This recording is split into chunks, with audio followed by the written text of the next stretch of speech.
So these are just tips that I hope will help you in combating your doubts regarding how to prepare for NEET exam.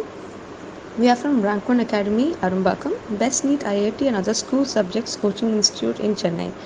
Watch the video, and if you like if you like the contents, please comment, like, share and subscribe. Thank you. Going into specific subject breakdown, what we must remember is that the NEET syllabus is basically NCERT. So that is why it is very important that you have learned NCERT textbooks thoroughly. Normally people make a mistake that they think this is only necessary for biology and maybe for chemistry. But the fact to be remembered is that since your core subject is core topic or core syllabus is NCERT, it is very important that you have at least read the NCERT textbooks theoretical part for all three subjects, that is physics, chemistry and biology. And you should at least make sure that in the 2 years, or if you're dropping a year in the 3-year course that you have, you should have at least done this 3 times. Also, most people stick on to doing questions from guidebooks, which is recommended, but also it is important that you have at least done all the NCERT example questions and the questions given in the end of chapters at least once, because almost every question in the NCERT is different and has a particular concept to give you, and these questions you have to do it with a proper mindset because they are supposed to give you a concept and not to give you a formula.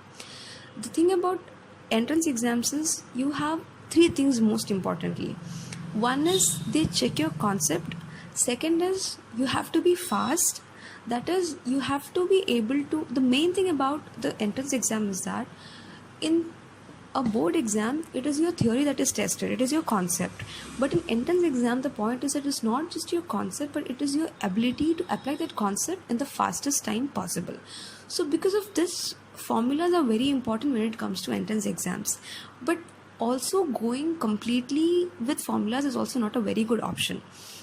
What you must be able to do is that you have to be able to understand which concepts, in which part conceptual matter is more handy and in which part the formulas are more handy.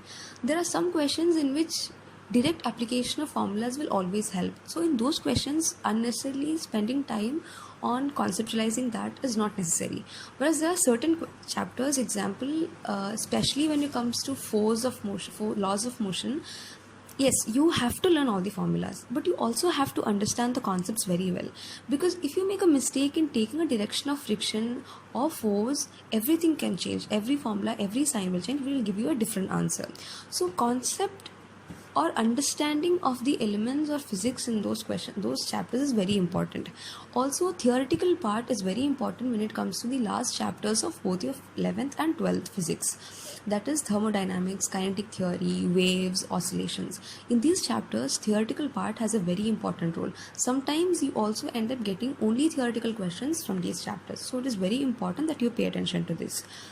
And learning of formulas, one tip I'll give you is that what I used to do in my year was, when I used to study a chapter, I used to first go through the concepts, do questions from each concept headings, so that I make sure that I know every heading to some extent. And then I used to go for all the formulas in a big book. Now, towards the end, I used to go through my formula book, which was first a big notebook, and then I used to list out and highlight the formulas that I'm more the thing is, when you do more questions, you automatically end up using the formula so much that you automatically end up by hearting them. But there are some formulas which are not used always, but you should never leave anything to chance. So what I used to do was that I used to check which formulas I have forgotten, and accordingly I would break that down and write it into a separate book. So this cycle happened at least 3 times, that by the end, that is by the last month, I had a very small pocket book which had all those formulas which was hard for me to memorize or appeared less in the questions I attempted, so I didn't end up memorizing them, or which were too big. So in the end, all I had to do when I wanted to do formula revision was go through this book. Also, there are certain concepts or certain statements that also I used to write down in this book, and I used to revise them. And this was a very short notebook, very small notebook, so I used to keep it in my hand and I used to just go through it. Like every time when I'm going to my classes, when I'm going to the coaching class, when I have a free time before exams, I used to just go through this book. And another important thing is, after reading, uh, when you're doing, the thing is, most people, they learn a lot, they learn the concepts, they learn the formulas, and they do a lot of questions. But like I said, timing is very important when it comes to the NEET exam. So unless and until you actually do your practice questions with a time limit, it will be very difficult for you to apply the time limit in your exams. So and also there's one more thing, you have very little space for workout. So don't practice. I used to make a habit of using very small bits of paper for doing my workout. I would never give myself a whole notebook to attempt questions. Whenever I used to take a guidebook for attempting questions, I would take a small piece of paper for, like, if I'm doing 150 questions, I would hardly take half an A4 sheet. And I used to try to manage doing all the calculations in that one bit of paper. And I used to keep my timing such that if I'm doing 150 questions, I would give myself not a minute more than 150 minutes. So with this, my speed and my ability to write the answers in small spaces, calculate them with minimal calculation, all this improved. So this is very important. And next, one advice I'll give from the mistake I made is losing focus. You should never lose your focus. Like sometimes you might work hard so well for 9 months, but if you lose your focus in the 10th month, it will waste all your hard work. So more than doing something, more than having spurts of hard work, you need to be consistent. This is important for your NEET exam as well as when you go into medicine after your NEET exam. So consistency is the key. Like even if you're able to do something and keep a regularity on that for all the days to come, that is a very good sign. Now next I would like to tell you that as far as physics as a subject is concerned, I think this is more than enough. You have to have gone through the NCERT. You have to solve as many questions as you can.